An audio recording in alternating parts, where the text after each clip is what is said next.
Okay, now let's see about breast cancer. तो इसमें मैं ओवरव्यू ऑफ ब्रेस्ट कैंसर दूंगा, जिसमें ये सारे पॉइंट्स डिस्कस करूंगा। Risk factors, types, clinical features, investigation, staging and treatment.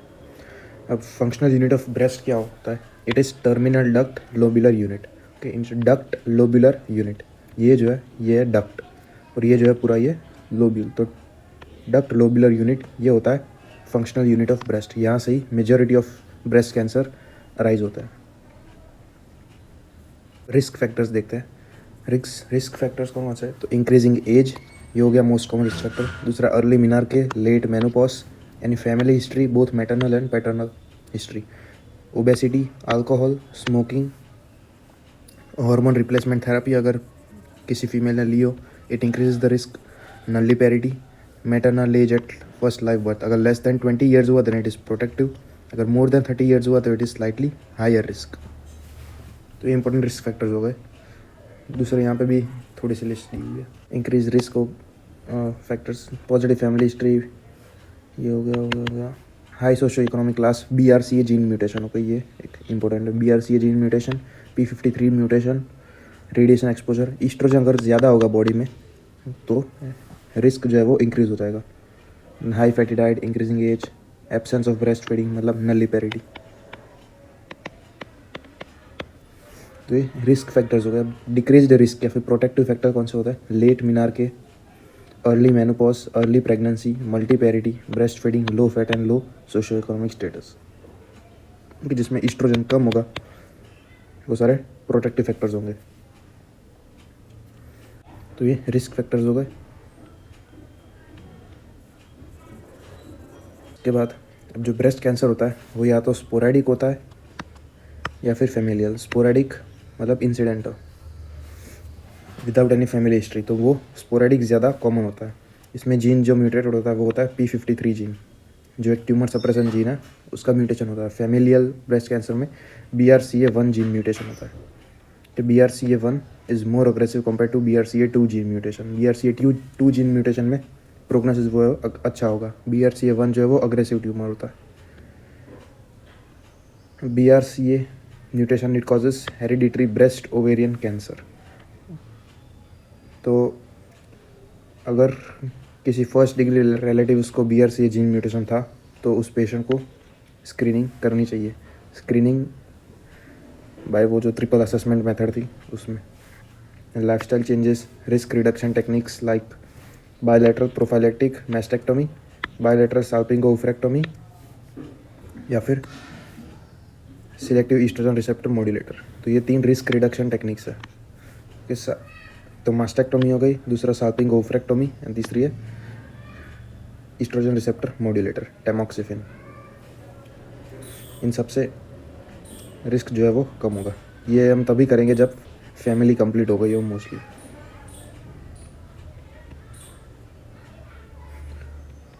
उसके बाद अब टाइप्स देख ब्रेस्ट कैंसर के। तो ये मैंने पहले बताया था, ये जो है निपल है, ये डक्ट है, ये ए जो है वो डक्ट है, और जो बी है वो लोब्यूल है। मोस्टली यहीं से ये कैंसर अराइज होता है। तो इसके ऊपर से 2 टाइप के कैंसर हो गए। एक हो गया डक्टल कार्सिनोमा, दूसरा हो गया लोब्यूलर कार्सिनोमा। अब अगर बेसमेंट मेम्ब्रेन इन्वेड हो गई है तो उसे हम कहेंगे इन्वेजिव कार्सिनोमा, लेकिन अगर बेसमेंट मेम्ब्रेन इन्वेड नहीं हुई है तो उसे कहेंगे हम इन सिटू कार्सिनोमा। तो ब्रेस्ट कैंसर 2 टाइप के हो सकता है, इन सिटू या फिर नॉन इन्वेजिव। उसमें डक्टल इन सिटू कार्सिनोमा और लोब्यूलर इन सिटू कार्सिनोमा। दूसरा हो सकता है इन्वेजिव और इन्फिल्ट्रेटिव, वो भी डक्टल इन्वेजिव कार्सिनोमा और लोब्यूलर इन्वेजिव कार्सिनोमा। इसमें बेसमेंट मेम्ब्रेन इन्वेड हो चुकी है, इसमें बेसमेंट मेम्ब्रेन इन्वेड नहीं हुई है। मोस्ट कॉमन साइट है वो है upper lateral quadrant of the breast, कि जो अपर लेटरल क्वाड्रेंट होती है ब्रेस्ट की वो मोस्ट कॉमनली इन्वॉल्व होती है। कि ये वॉल ऑफ द डक्ट है, यहाँ से डक्ट से ही कार्सिनोमा अराइज हो रहा है, तो it is ductal carcinoma in Situ. यहाँ बेसमेंट मेम्ब्रेन इन्वेड नहीं हुई है।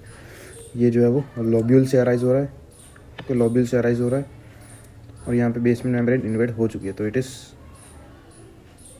Invasive lobular carcinoma.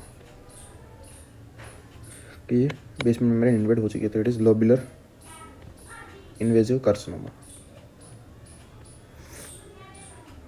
उसके बाद ये जो है वो इन्वेजिव ब्रेस्ट कैंसर की क्लासिफिकेशन है। तो एक है पॉजेट्स डिसीज ऑफ निपल, जो हम बाद में देखते हैं।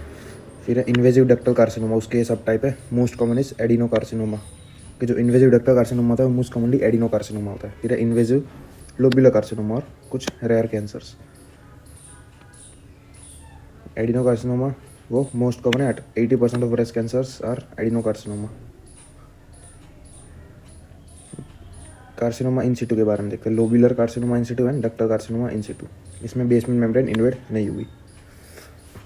लोब्यूलर कार्सिनोमा इन सिटू, अब लोब्यूलर जो होता है वो ज़्यादा अंदर की तरफ होगा, तो उसमें हमें पाल्पेबल लीजन नहीं देखने को मिलेगा।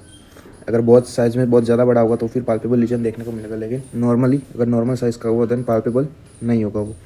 डक्टल कार्सिनोमा वो बाहर की तरफ है तो वो जल्दी पाल्पेबल हो जाएगा। दूसरा लोब्यूलर कार्सिनोमा जो है वो बायलैटरल होता है, डक्टल कार्सिनोमा यूनिलैटरल होता है। लोब्यूलर कार्सिनोमा मल्टीफोकल होता है और इसमें मेमोग्राफी में कोई भी अपरेंट फाइंडिंग नहीं होती। It is a incidental pathology finding. तो लोब्यूलर में it is incidental pathology finding. Ductal में ये मेमोग्राफी में कैल्सिफिकेशन शो करता है कि it shows calcification on mammography, जिसमें सेंट्रल नेक्रोसिस भी प्रेजेंट होता है। तो ये था difference between lobular and ductal carcinoma in Situ. अब क्लिनिकल फीचर्स। क्लिनिकल फीचर में site is upper lateral quadrant, breast mass can be seen which can be painful or painless, nipple discharge, nipple retraction, local edema and inflammation, metastasis to lymph node। Metastasis कहाँ हो सकता है? Most common होता है वो bone में, इन lumbar vertebrae, brain में हो सकता है, लंग में, प्लूरा में एट्सेट्रा। ये लोकल फाइंडिंग्स होगी। Peau de orange which is due to obstruction of dermal lymphatics, then dimpling of the skin, retraction of nipple, ulceration and discharge from nipple. Short में PDRD इतना याद रखना है, PDRD, प्योदी ऑरेंज, डिस्चार्ज या dimpling, discharge और dimpling और R से retraction of the nipple. दूसरा स्प्रेड टू डीपर प्लेन हो सकता है इनटू द पेक्टोरालिस मसल। एक बार पेक्टोरालिस मसल में स्प्रेड हो गया तो फिर इसकी मोबिलिटी जो है वो रिड्यूस हो जाएगी। मेटास्टेटिक डिसीज, ये स्प्रेड कहाँ कहाँ हो सकता है? बोनी टेंडरनेस मोस्ट कॉमन जो है वो मेटास्टेटिक साइड जो है वो बोन, उसमें भी lumbar vertebrae, then thoracic vertebrae and long bone. Opposite breast and axilla में भी स्प्रेड हो सकता है। देन लिवर में स्प्रेड हो सकता है जहाँ पे असाइटिस देखने को मिलेगा। ओवरी में स्प्रेड हो सकता है। अगर सेकेंडरी कार्सिनोमा ऑफ ओवरी हुआ उसे कहते हैं हम Krukenberg tumour due to metastasis from breast. Locally spread हो सकता है इनटू डीपर लेयर या फिर एडजेसेंट स्किन जहाँ पे अल्सरेशन नेक्रोसिस हो सकती है। लिम्फेटिक स्प्रेड हो सकता है थ्रू एक्सिलरी लिम्फ नोड। तो ये सारे spread of the breast carcinoma. Again ये जो है सारे मेटास्टेटिक साइट्स दी हुई है। Bone is the most common site जहाँ पे लंबर वर्टिब्रे, उसके बाद liver, lungs, peritoneum and ovary. फिर ये साइंस एंड सिम्टम्स जो पहले बता दिए थे। निपल में क्या क्या चेंजेस आएंगे, स्किन में क्या क्या चेंजेस आएंगे, निपल का इन्वर्जन होगा, डिस्चार्ज होगा, साइज में चेंज होगा, ब्लीडिंग होगी वहाँ से, कि स्वेलिंग देखने को मिलेगी, redness and pitting of the skin, change in the colour and appearance of areola. तो ये जो है ये प्योदी ऑरेंज अपीयरेंस है, इस तरह का अपीयरेंस हो जाएगा due to obstruction of dermal lymphatics. Local examination में हम ये सारे पॉइंट्स चेक करेंगे। ब्रेस्ट मास अगर है तो उसकी size, location, shape, consistency, fixation to skin. Then skin changes देखेंगे, एरिथमा है, मल्टी इडिमा है, dimpling, infiltration, ulceration. Then nipple changes देखेंगे like retraction, erythema, erosion, ulceration, discharge. Nodal status देखेंगे, axillary lymph node status on both the sides. Then local examination of possible metastatic size. तो ये local examination के points. ये जो है वो TNM staging दी, उसे अपने हिसाब से पढ़ सकते हो, इसमें कुछ समझाने का जैसा है। तो ये TNM स्टेजिंग। उसके बाद इन्वेस्टिगेशन में पहले हम करेंगे मेमोग्राफी, जहाँ पे माइक्रो कैल्सिफिकेशन दिखेगी, soft tissue shadow irregularity and spiculation. Then ultrasound of breast and chest X ray for any cannon ball deformities, FNAC, ultrasound guided FNAC to differentiate between in situ and invasive carcinoma. Then true cut biopsy, it confirms the ductal carcinoma in situ. Excision biopsy, wedge biopsy, then sentinel lymph node biopsy. क्या अगर कोई भी clinically axillary lymph node हमें palpate नहीं कर पा रहे तो ओके, कोई भी एक्सिलरी लिम्फ नोड अगर हम पाल्पेट नहीं कर पा रहे क्लिनिकली तो उसकी इंडिकेशन है सेंटिनेंटल लिम्फ नोड बायोप्सी। इसमें हम ब्लू डाई इंजेक्ट करते हैं पेशेंट में ताकि हमें फर्स्ट एक्सिलरी नोड दिखे विच ड्रेन्स द लीजन। पता चलेगा कि एक्सिलरी लिम्फ नोड इन्वॉल्व हुई है कि नहीं है। अगर blue dye axillary lymph node में ड्रेन नहीं कर रही है तो हमें पता चलेगा कि इट इज़ नेगेटिव, मतलब लिम्फ नोड्स इन्वॉल्व नहीं हुए, तो हम during surgery we can spare the lymph node to avoid complications. Sentinel lymph node का मतलब क्या होता है? फर्स्ट लिम्फ नोड जो ड्रेन करती है कैंसर टिश्यू में, तो उसका मतलब होता है सेंटिनेंटल लिम्फ नोड कि फर्स्ट लिम्फ नोड होती है जहाँ पे कैंसर टिश्यू ड्रेन करता है। दूसरा इन्वेस्टिगेशन है MRI breast and tumour markers like CA15/3, CEA, CA27Q, then PET scan. ये सारे इन्वेस्टिगेशंस हो गए। मेन जो है वो मेमोग्राफी है, अल्ट्रासाउंड ब्रेस्ट है, देन FNAC, देन सारी biopsies, trucut biopsy, excision biopsy, wedge biopsy, sentinel lymph node biopsy, then MRI, tumour marker and PET scan. यहाँ पे भी लिस्ट दी हुई है सारे इंपॉर्टेंट इन्वेस्टिगेशंस के बाद। अब आते हैं ट्रीटमेंट पे। ओके, अब देखते हैं ट्रीटमेंट ऑफ ब्रेस्ट कैंसर। अब ट्रीटमेंट यहाँ पे 3 टाइप की होती है। एक होती है सर्जरी, दूसरी होती है 4 टाइप की होती है: surgery, chemotherapy, radiotherapy and hormonal therapy. तो अलग अलग स्टेजिंग के हिसाब से अलग अलग कॉम्बिनेशन ऑफ ट्रीटमेंट होती है। पहले सर्जिकल ट्रीटमेंट क्या क्या होती है वो देखते हैं। सर्जिकल में पहली ट्रीटमेंट हुआ है लंपेक्टोमी फॉलोड बाय रेडियोथेरेपी। कि सिंपल लंपेक्टोमी, जितना लंप होता है ब्रेस्ट लंप उसे हम रिमूव कर देंगे। दूसरी है वाइड लोकल एक्सिशन और पार्शियल मैस्टेक्टोमी, जिसमें हम whole segment of the breast containing tumour उसे रिमूव करेंगे, plus 2 centimetre margin of the normal breast parenchyma. तो ये इंपॉर्टेंट पॉइंट हो गया, 2 सेंटीमीटर मार्जिन रिमूव करेंगे, plus post op radiotherapy and axillary lymph node dissection. तो ये वाइड लोकल एक्सिजन और वो भी वाइड, तो इसमें 2 सेंटीमीटर मार्जिन वो भी रिमूव करेंगे। ये वाइड लोकल एक्सिजन और पार्शियल मैस्टेक्टोमी। फिर है ब्रेस्ट कंजर्वेशन थेरेपी। ये पहली 2 थी वो ब्रेस्ट कंजर्वेशन थेरेपी, जिसमें हम पूरा ब्रेस्ट रिमूव नहीं करते। इसकी इंडिकेशन क्या थी? अगर स्मॉल ट्यूमर हो less than 4 centimetre, lymph node involvement नहीं हो, मेटास्टेसिस नहीं हो। इसे कॉन्ट्रा इंडिकेशन है अगर ट्यूमर लार्ज साइज का हो, more than 4 centimetre, lymph node involvement हो, मेटास्टेसिस प्रेजेंट हो, फिक्स्ड ट्यूमर हो। फिक्स्ड ट्यूमर क्या डिनोट करता है कि it has spread into deeper planes. Pectoralis muscle के साथ उसका अटैचमेंट हो गया, इसलिए ये फिक्स्ड हो गया। देन मल्टीफोकल और मल्टीसेंट्रिक ट्यूमर हो, पुअरली डिफरेंशिएटेड ट्यूमर हो, सेंट्रल लीजन माइक्रो कैल्सिफिकेशन हो, locally advancing tumour, pregnant patient हो, ये सारे कॉन्ट्रा इंडिकेशन हो गए। तो ये याद रखना है इंपॉर्टेंट। उसके बाद ब्रेस्ट कंजर्वेटिव थेरेपी में जो पहले बताया था, ट्यूमर का रिसेक्शन करेंगे, प्लस 2 सेंटीमीटर मार्जिन वो भी रिमूव करेंगे, प्लस लिम्फ नोड असेसमेंट करेंगे। अगर लिम्फ नोड पॉजिटिव आई then axillary dissection plus radiotherapy. तो ये ब्रेस्ट कंजर्वेशन थेरेपी।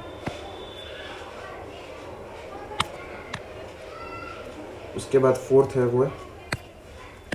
जो है वो है सब cutaneous mastectomy with prostatic implant, तो उतनी कॉमनली परफॉर्म नहीं होती। फिफ्थ जो है वो टोटल और सिंपल मैस्टेक्टोमी, जिसमें whole breast tissue is removed, लेकिन इसमें लिम्फ नोड डिसेक्शन नहीं करने का होता।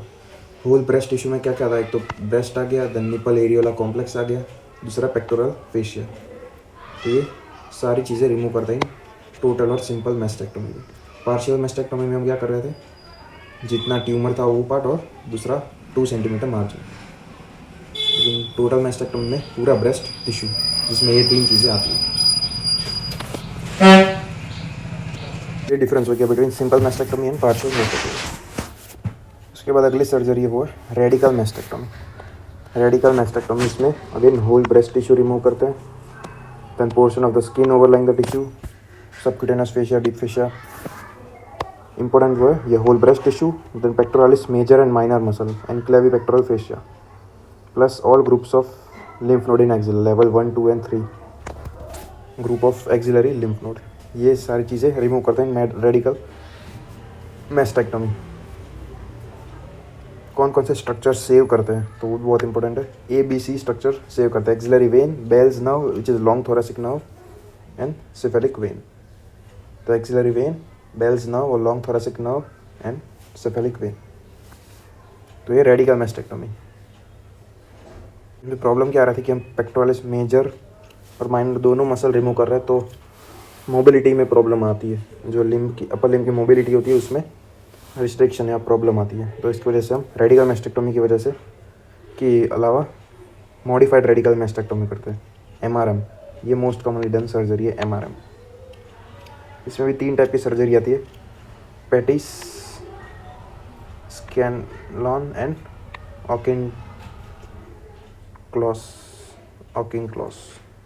पेटिस में हम पेक्टोरलिस माइनर मसल रिमूव करते हैं, स्कैलन में हम पेक्टोरलिस माइनर मसल को कट करते हैं और ऑकिंक्लॉस में हम पेक्टोरलिस माइनर मसल को रिट्रैक्ट करते हैं। सिर्फ pectoralis major muscle is preserved, कि जो मेजर मसल को तो हम प्रिजर्व ही करते हैं, माइनर मसल को या तो रिमूव करेंगे या फिर कट करेंगे या फिर रिट्रैक्ट करेंगे, मोस्टली ये रिमूव ही कर देते हैं।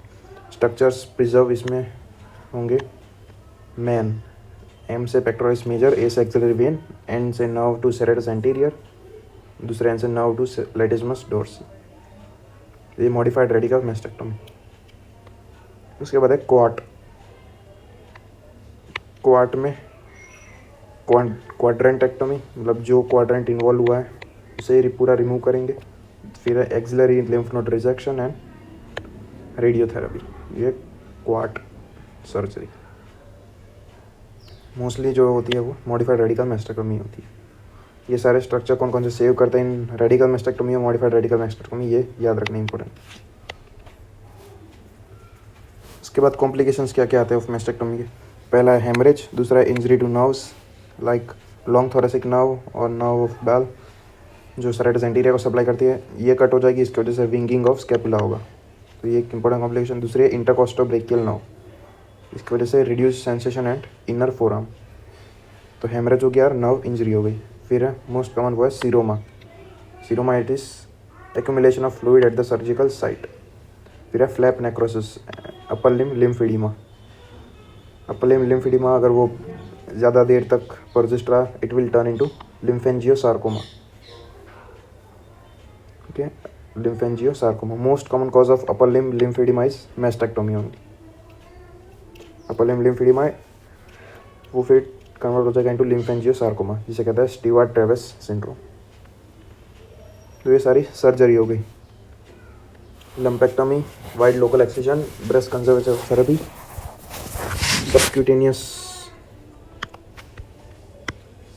Subcutaneous mastectomy, total simple mastectomy, radical mastectomy, modified radical mastectomy and क्वाट सर्जरी। उसके बाद ये कॉम्प्लिकेशंस ऑफ मैस्टेक्टोमी। अब देखते हैं रेडियोथेरेपी में, तो हम सिंपल रेडियोथेरेपी देंगे, एक्सटर्नल बीम रेडियोथेरेपी, जिसका डोज होगा 4500 to 5000 rads. Then adjuvant chemotherapy and hormone therapy. Hormone therapy देखते हैं पहले, उसमें मेन जो ड्रग है वो है टेमोक्सिफिन विच इज़ ईस्ट्रोजन एंटागोनिस्ट, जो ईस्ट्रोजन कम करती है। दूसरी है लेट्रोजोल विच इज़ एरोमेटेज इनहिबिटर। तो ये मेन 2 ड्रग्स है हार्मोन थेरेपी में, टेमोक्सिफिन एंड लेट्रोजोल। दूसरी एब्लेटिव एंडोक्राइन थेरेपी है वो है ओवरेक्टोमी, इसमें ओवरीज रिमूव कर देंगे ताकि ईस्ट्रोजन सिक्रेशन कम हो जाए। फिर है कीमोथेरेपी हम या तो प्री ऑप कीमो दे सकते हैं या फिर नियो एडजुवेंट कीमो दे सकते हैं। अगर एडवांस स्टेज होगा, अगर ऑपरेबल होगा देन हम प्री ऑप कीमोथेरेपी देंगे, अगर इनऑपरेबल होगा तो फिर हम नियो एडजुवेंट कीमोथेरेपी देंगे। कीमोथेरेपी के रिजिम में ये 4 रिजिम है, बट मोस्टली जो रिजिम देते हैं वो है CAF regime and CMF regime. CAF में C है साइक्लोफॉस्फेमाइड, A से एड्रियामाइसिन एंड F से 5-फ्लोरोयूरेसिल। कैफ और CMF में again C is cyclophosphamide, F is five fluorouracil and M is methotrexate. तो ये कैफ एंड CMF रिजिम। उसके बाद ये ट्रीटमेंट है according to the stage of the carcinoma. Stage 0 which is in situ carcinoma, basement membrane involve नहीं हुए, तो in situ में lobular carcinoma in situ and rectal carcinoma in situ. इसमें हम रिस्क रिडक्शन सर्जरीज थी वो करेंगे प्लस हार्मोन थेरेपी देंगे। Okay, risk reduction surgery plus hormone therapy, यही दो मैनेजमेंट होती है इन सिटू कार्सिनोमा में। बायलैटरल मैस्टेक्टोमी एंड टैमोक्सिफिन, या फिर लंपेक्टोमी प्लस रेडियोथेरेपी भी देंगे, plus radiotherapy and followed by tamoxifen for 5 years। फिर early cancer, advanced cancer and metastatic cancer. Early cancer वो है स्टेज 1 एंड स्टेज 2, उसमें हम breast conservation therapy plus radio plus chemo. Then advance cancer stage 3, उसमें neoadjuvant chemo plus MRM plus radio plus hormonal. Stage short में surgery कौन कौन सी करते हैं वो बताता हूँ। स्टेज 0 इन सिटू, उसमें हम रिस्क रिडक्शन सर्जरी जो पहले थी वो करेंगे, वो थी बायलैटरल मैस्टेक्टोमी या फिर सिंपल लंपेक्टोमी। उसके बाद स्टेज 1 और स्टेज 2, उसमें हम करेंगे ब्रेस्ट कंजर्वेटिव थेरेपी, उसमें आ रहा था वाइड लोकल एक्सिजन और अगेन लंपेक्टोमी, ये आ रही थी ब्रेस्ट कंजर्वेशन थेरेपी या ट्रीटमेंट में। देन एडवांस कैंसर, उसमें हम करेंगे modified radical mastectomy, new adjuvant chemo radio hormone therapy, ये सब में हम कंबाइन कर सकते हैं।